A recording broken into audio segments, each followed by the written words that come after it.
It's time to step inside the Octagon with your host, Ike Feldman.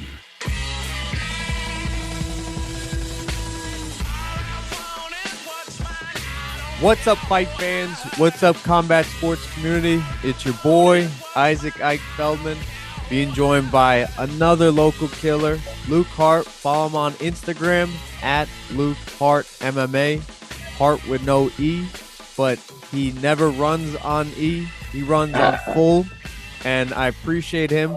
I appreciate his fight style, and I appreciate it for him giving me some time out of his busy holiday schedule. Luke, first and foremost, how we doing, brother? Good, man. Good, man. Just coming off vacation. Headed back home to New York now. Got a little break right after the fight. So now I'm rejuvenated, ready to get back in that gym every single day. So that's the goal right now. Just head home, enjoy the views over here on the way back in the mountains, and get back to work. After the wonderful holiday that is Thanksgiving, did we look at 5, 10, 15 pounds back on the sack? So after the night of the fight, within like 9 hours, I already gained 19 pounds. So I cut out the carbs, I do the water loading, so I gained quite a bit that night. And then now I didn't even check the weight, but I'm probably sitting around 180. Oh my God. Yeah. Geez, I can only imagine being punched by you right now. Do you come from a wrestling background or a grappling background or MMA where weight cutting is highly prevalent? Unfortunately, no. Actually, my wrestling background was just middle school. I started in high school, but I always found myself quitting when it got tough. So I always kind of kept that in my back pocket and kept that as a chip on my shoulder that I'm never quitting at anything I start. And I wasn't built like that. It's just, wrestling is a tough sport, and that's why now I love getting involved in it. And over at Pro X, I have a huge wrestling program over at Maxim BJJ and Pro X. There's like 150 kids, college kids. So there's killers all around there. But the weight cut was my first weight cut. I was stressing out because I had even a training partner look at me like I was crazy when I told him I never cut weight, and I'm like 15 pounds out the week of. So like it was all foreign to me at first, but now I study it like religiously. So I know the ins and outs of weight cutting now, and I know how my body works. So even when I go to weigh-ins, I see some of the pros and what they're doing, and I'm like, they don't study this stuff. It's a science. I agree.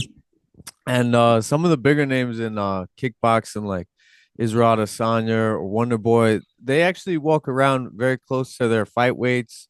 That's usually the typical striker, karate, even boxers. They don't even fluctuate. Maybe Canelo's one of the few, but from what you're telling me, you're kind of like a Poeton, man. Like you're squeezing the sponge dry, but then you could balloon back up. That's pretty impressive.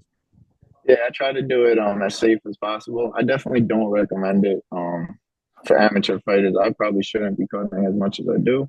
But my plan this camp, I'm gonna bulk up a lot, and then I want to be within the 10-pound range when it comes like 2 weeks out, and it'll be because every time you do that, you're taking a little bit off your organs as well. People don't realize that, but when you're dehydrating yourself, your brain needs water, your heart needs the water, your liver. So it's definitely not the best idea to do that this early in my career. So I want to definitely straighten that out.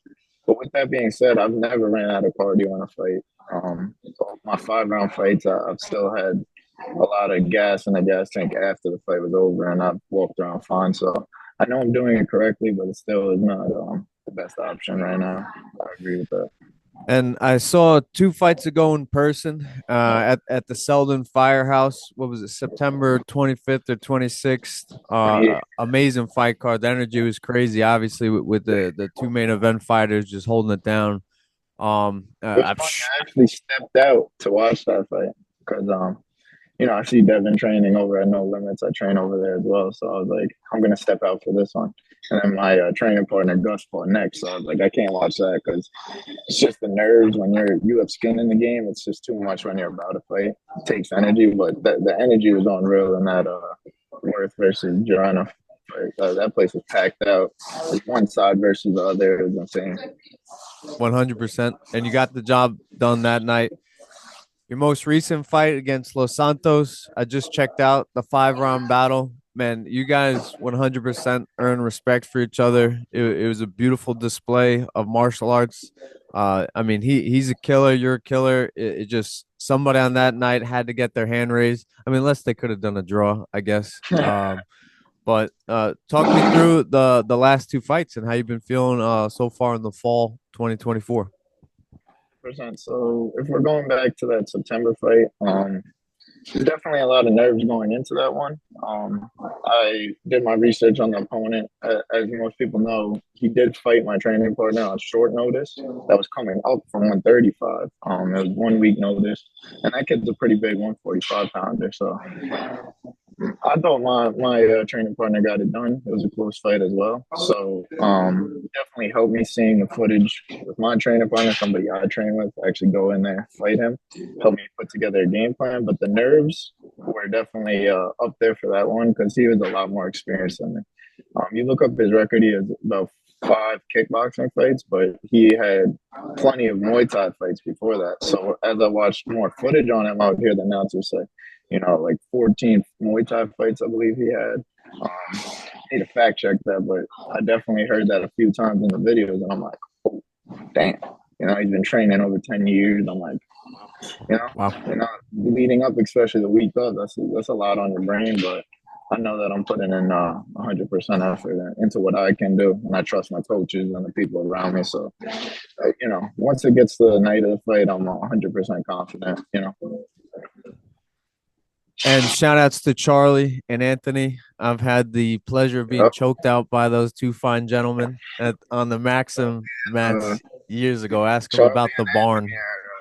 Yeah, I think this is like 2009 or whatnot, but I love those guys. I can't wait to swing by the newly owned Maxim. Obviously, shout out to Joe Monahan, Alex Aristides, started the Maxim brand, but Charlie and Anthony, no doubt, will take it to another level, especially with their striking background and being involved with the MMA side. I'm just so happy, man. I remember when MMA like 2013 was like underground fights in like hotel ballrooms in like Deer Park, and like nobody knew about it. It was like secret invites. Like I was waiting for like Tyler Durden or Fight Club cameras to be filming there. But I'm so happy for people like TJ Ragusa and Chris Machi and Nick Canobio who are pushing the local brand, because look at it. I mean, New York's had 2 UFC world champions before it was even fucking legal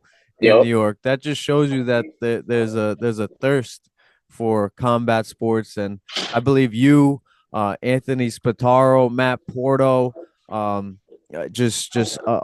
Devin Worth, Ryan Jarena, just a whole wave of fighters are just ready to like just come up, like take over. Maybe we don't need the Atlantic City. Maybe we don't need the Mohegan Sun. Maybe we could start to sell out Nassau Coliseum, bring back events to Nassau. So I'm just appreciative of martial artists like you who are putting New York on the map and the future generation. Speaking of the future, talk to me about some of your goals in the mixed martial arts space. So in general, short-term goals, I'm just getting ready for this first MMA fight. I got to leave no stone unturned. I got to come in there. I got to wrestle my ass off. Keep working on my striking. Just keep improving. Like I said, work on the weight cut, and my strength and conditioning is going to improve a lot. And then long-term goals, man, I want world titles, and I don't flinch when I say that. I don't bat an eye because that's what I'm going for. I didn't come in here to just, play amateurs or be the best amateur fighter. I want to be one of the best guys to ever do this, and that's all my goals are. In my room, there's pictures of GSP. There's constant motivation of what I'm going for and what I want, and I'm not gonna stop until I get over there. So. And again, folks, follow him on Instagram at Luke Hart MMA. Oh wait, did I say that correctly? Yes, I did say that correctly. All right. What was it? And you got an army behind you, man. I was lucky enough at that September fight in the Selden Firehouse to be sitting next to your Big Brother, I believe. Man, I was like, I think he was ready to get in there, Yeah, throw he's on always some ready. gloves and do some work for you. Talk to me about the support that you have with your friends, family, and obviously your brother. Yeah, my brother, he's always made sure nobody messed with me growing up. Sometimes I even had to tell him, no, this is my situation. I have to go handle it. With older kids or whatever. I remember growing up, but my big bro, he always has me. The energy's there. This last fight, he was ready to. I mean, most people were ready to jump in the cage. I get it; it's the hometown, so every time I land a strike, the energy's loud, so it sounds like I'm winning. It was a very close fight.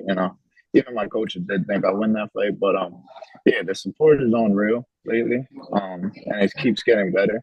I'm trying my best with social media and everything else to get my face out there, but I definitely got a shout out to everybody I went to school with, my whole town, my family. The support has been unreal, especially these last few fights. Like, I have people reaching out to me that I went to school with. I bought my first batch of shirts. I did like 85 shirts before they even came in. Everybody, it was sold out. I had no more shirts left, so that was huge for me. I know it's little steps, but to me, I just see what it could turn into if I continue on what I'm doing, and it makes me very excited for the near future and the distant future for sure.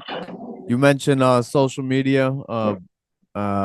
I've heard some rumors that you got some YouTube content coming out. Can you elaborate on that? Yeah, so in the past I did drop one YouTube video. It was of a tournament. I didn't like the quality of it. I probably should have left it up. I took that on down. But this is a gonna be a fight week vlog. Okay, so it's gonna start 7 days out.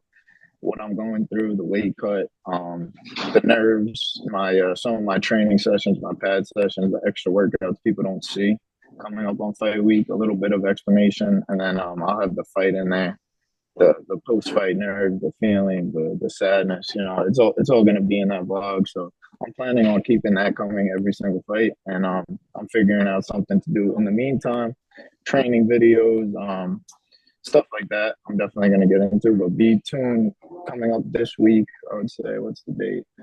By December 10th, that will definitely be out next Monday. So or what is that? 7 days, December 9th, whatever. That will be out. So stay tuned for that. Luke Hart MMA on YouTube. It will be my first video dropping. Let's fucking go. Very excited to see it. And yeah, I'll be posting that on my story. Can't wait to see how it looks. Yeah, the fans want more, man. It's like the fans of the Luke Hart experience, they want more. So if you give them what they want, they're gonna be excited and keep pushing towards your goals. Your goals will become their goals. So I don't know, just keep building the army, man. And I must say, I must say on that note, from my first fight, I had a lot of people come out, but everybody that came to that first fight came to the second fight. Everybody that came to that second fight came to the third, and so on and so forth. And even people that were there to watch other people reached out to me and said, "I'm gonna be there," because you're fighting. So that's something I pride myself on. Even if I didn't get it done this last fight, I know everybody that was there was like, that was the fight of the night. That was, you know what I mean? And that makes me happy with what I do and with what I did that night. So I could live with it. and I think I could almost guess why. It's and no offense to GSP, he's obviously probably the greatest of all time, especially if you throw in like the steroids argument. He's never been Yeah. tested positive, so he probably is the greatest of all time. But he has mentioned, and maybe that propelled him to be better because it was like fight or flight. He was always nervous in the back, and yeah, he performed, but it seemed like it was life or death in there. Um, I think that you have such a following and support, not only because of the winning ways, but because it doesn't seem like you're scared in there. It almost feels like you're comfortable in there. Like that's where you can express yourself. I see your personality coming through the screen. Talk to me about like you do those weeks and weeks and weeks and weeks and weeks, sweat, buckets of sweat, and then you finally get in there. What's going through your mind? I do kind of accredit that to like growing up, in my neighborhood with my brothers, I was always fighting. Like, it was just a normal thing in my town with my family in a way. And not like I'm out here. I was never a bully. I was always standing up for people that were bullied. But growing up, I got in a lot of fights. We even in my neighborhood, we would go to the park that was down the block from me over in Shirley, the airport over there, and we had dirt mounds. And we would dig out the middle, and all the kids from like 8 years old, 10 years old. I remember there's some older kids that would come in, and we would all fight. Like it was just normal. I remember the feelings of like my first school fight and all of that. So I feel like that also helps me be a lot more comfortable speaking to some of these amateur fighters. They never been in even a little scuffle, so definitely I credit that to that. And I grew up fighting with my brother, who was, 5 years older than me, and now he's 6'3". He's a huge dude. You've seen him; he's a big dude. And he knows how to throw hands, so I feel like that also. I'm not worried about someone that's my weight, my size. Like, what's the worst that could happen out there? Yeah, man. I just seen the movie The Gladiator this past weekend. You guys were running your own little Roman Colosseums. That that's awesome, man. And yeah, like I said, your personality, like it was almost when I got this. It's one thing also to see it on the screen. It's also another thing in person. Like you seem relaxed, like taking it all in, not like oh shit, oh shit, oh shit, oh shit. It seemed like very um taking it in stride, like very just I don't know, like a part of you. Like and it makes sense when you tell me like it's just instilled in your DNA that you've seen fight and you've been in fights, scrapping. It's just now you're becoming more of like an assassin. Like you're not just like shooting from the hip fire. I'm sure you know the term, right, from Call of Yep. Duty. Now you're like more of like lining it down the scope, training. Like all those guys who fought at the dirt mounds, yeah, they could probably throw a nasty right, but now you're learning to like cut the angles, to throw it down the middle. Um, Speaking about with your coaches, what makes Charlie and Anthony so special? And shout outs to Izzy as well, but more specifically with the striking because I've seen you strike. Talk to me about what your coaches mean to I don't know, like older brothers, uncles, and then also the technical side. So first off, let me just say, my grandpa. I just came from my grandma's house. My grandpa passed away back in 2017, but he instilled that in me. I was the youngest of three brothers. We all grew up fighting, and he always seen that. I don't know what he's seen, but he probably seen that I was a tough kid. I would never give up. So he originally showed me the first UFC, and he made me guess every single fight. I still remember it so vividly to this day. And it really is what started this. He showed me the first UFC. He made me guess every single fight. And I never guessed Royce Gracie. Every time, even after he beat the guys, I still didn't guess him. And after he won, I just remember sitting there. I'm like, oh, it was my older brother I'm looking at, but I'm like, I could beat him one day. Like, I could do this. So, like, from there on, he just knew what he was doing, with every sport. I remember basketball. He used to take me out in the snow. He would wake me up 6 a.m. if I slept over there in Valley Stream. Wake me up. He would tell me this is how you get ahead. He would take me out there with a snow shovel in the snow, clean the court off, and maybe do free throws and stuff. So like stuff like that, I'll never forget. So definitely shout out to him. And then when I met Charlie, I came across there. I would say 2.5 years ago now. Man, he molded me to the fighter I am. I owe all of my style to him. He definitely took his time. He probably seen the look in my eyes. He's like, all right, after my first few fights, he's like, this kid got something. He let me know that. And yeah, I owe a lot to him. Anthony over there, mostly I'm work with him with the grappling. Charlie is pretty much my main striking coach, but Anthony is a killer as well. Great coach. And also, I have to shout out to Rick Schaefer and everybody at No Limits because they definitely helped add that extra bit I needed. I think it's good to cross train, and I just have a really good team of people around me right now. But yeah, going back to Charlie, man, like that guy is special. That guy is made for martial arts. If he was growing up the same age as me, I'm sure he would be taking over the game. So I owe a lot to that guy.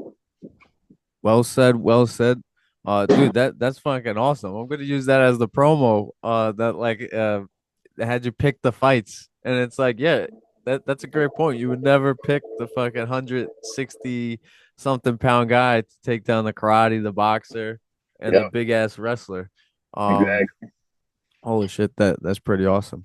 And also Um, seeing that sumo wrestler get kicked in the face was insane too. I was Woo! like, Yes, whoa. the first knockout ever in UFC. I think an eyeball I or a think it was the tooth or first something fight of went the night. flying. That was crazy. That was crazy. And then he started doing like Heil Hitler, and I was like, all right, Okay. this is no limits, I guess, or no holds bar, whatever it's called. My last thing again, folks, follow Luke Hart on Instagram at Luke Hart MMA. And yes, he's not just a kickboxer. The MMA side is about to blossom. My thoughts. My last question I wanted to ask you: have you been grappling over the past 2.5 years? How do you mix it in, and what's your plan moving forward for the MMA training camp?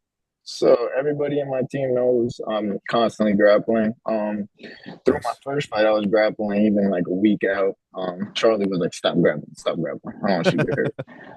And then actually came to a head. I was grappling consistently every single day, pretty much, or at least 4 times in the week. And then I was actually set to fight this kid Greg Tile. I think it was his debut, and I'm grappling at an open mat. I think I was 3 weeks out of the fight.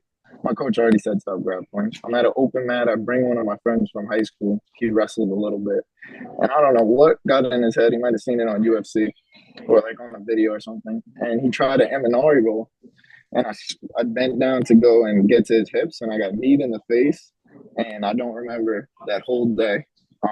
I got a bad concussion. I was in the hospital. And after that, I was like, okay, so grappling, you get hurt a lot more than even sparring. So, who would have thought my first concussion, my first knockout would be grappling. So after that, I was like, all right, when we're 2 weeks out, 3 weeks out, I got to cut the grappling. But now it's all systems go. I'm grappling pretty much try to get in every day, 2 days every chance I get. My coaches know they used to see me when I was working more spotty. Now I have a consistent job, but I was there 2 times a day and at striking, so I was nonstop. The work is never the problem for me. I love martial arts. My man, I know I said that would be the last question, but this is officially the last question. What makes you different than the competition, and why will you rise above them to achieve your goals? A couple things I would say, the calmness, stepping in there. I speak to guys that are even pretty far into this, and they say, "Oh, that guy, he does that because he could stay calm on that night." I always struggle with that. I've never struggled with that, even from the first fight. Yeah, I talk to other people because they're like, "Yeah, the nerves, how the nerves." I'm like, "Yeah, I'm nervous," but when it comes to like the night of the fight, I'm calm. I'm like, I'm ready to go. I never really get nervous. I really think like that night I'm untouchable. It's not me in there. I just have supreme confidence. There's no doubt in my mind. I put all the work in. I've sacrificed a lot for this. And another thing is just what I'm gonna try to do besides fighting, like to grow my name. I see how people do it. I see people on Long Island, even commentators. I think that guy Ben Davis. He's over here. He never even had a fight. His first fight is on one of the biggest boxing cards around. So if I could mix those two things, I think it's just going to catapult me past a lot of these guys that aren't thinking that way. They're just going through the fights, taking 20 fights without ever even posting on social media or trying to grow their name. It's a big part of this game. We're here for entertainment, and I always knew that. I don't think I'm here to be. I don't know. It's just a different sport than other sports. You have to grow your own name. There's not a big promotion behind you unless they want to pick you up. You have to be the promoter. You have to promote yourself and tell these promotions, why should I get you over here? Because you could sell tickets, because people want to see you fight. So I always understood that, and that's why I think I'm going to be fast tracked in a way. That's it. Just consistency, man. Just consistency, hard work, and drive, which you have. I heard, I believe this is the quote. If you want to do something every day, you got to do it every day. And basically, just whether that's training, posting, just your brand, Yep. as the kids say. We got any merch coming out? We got any merch? Luke Hart Yeah. merch? Is So it gonna be like the broken first, hearts with gloves and blood or something? Like, I might take that idea. Don't copy. But the first shirts came out for this fight, but now I am planning on doing my own designs, kind of similar. Like full violence or the different scenes of the fighting, but I also want to branch out to just saying so people don't have to have, my face on all their shirts, but I will definitely have some full violence esque type of shirts, beanies and sweatpants coming out. I'm in the lab working on all of that. I do not have an exact date, but it's going to be sooner than later. So Nice. And we got a date. We got a window for the MMA fight. You don't have to drop it. I don't want to get you in trouble. nope, I'm shooting for March or April. As long as no injuries, God willing, everything goes good. March or April, I'll be stepping in there and taking on my first MMA fight. And I just want to say real quick, I know Mario De Los Santos, he said he's going back to MMA. I don't know if he's defending that belt, but either my first fight or my second fight, I want that back. Wow. I freaking love that. Wow. That'd be big. And I'm sure the Flex would love that. And are you thinking through Flex? Yeah. Okay. I respect it. The loyalty. My man Luke, good luck to you. Prosperity to you. Safe travels home. I know you're a couple states down south, so safe travel up. After you get that barbecue, fried chicken, and delicious Southern comfort food, safe travels. And yeah, man. I plan to stop by whatever you attend more, whether it's the Victory or the Maxim Gym. Just pop in and say hi to the guys and see you. 6:30 open match. You're welcome. Anybody's welcome. Come on down, grapple. Is that a Friday? Yes, Friday, 6:30. Nice. Do you guys pump the music? Yeah, we get the music up. We got killers in the room, and everybody's welcome. Excellent. I'm sure the vibes are going to be high.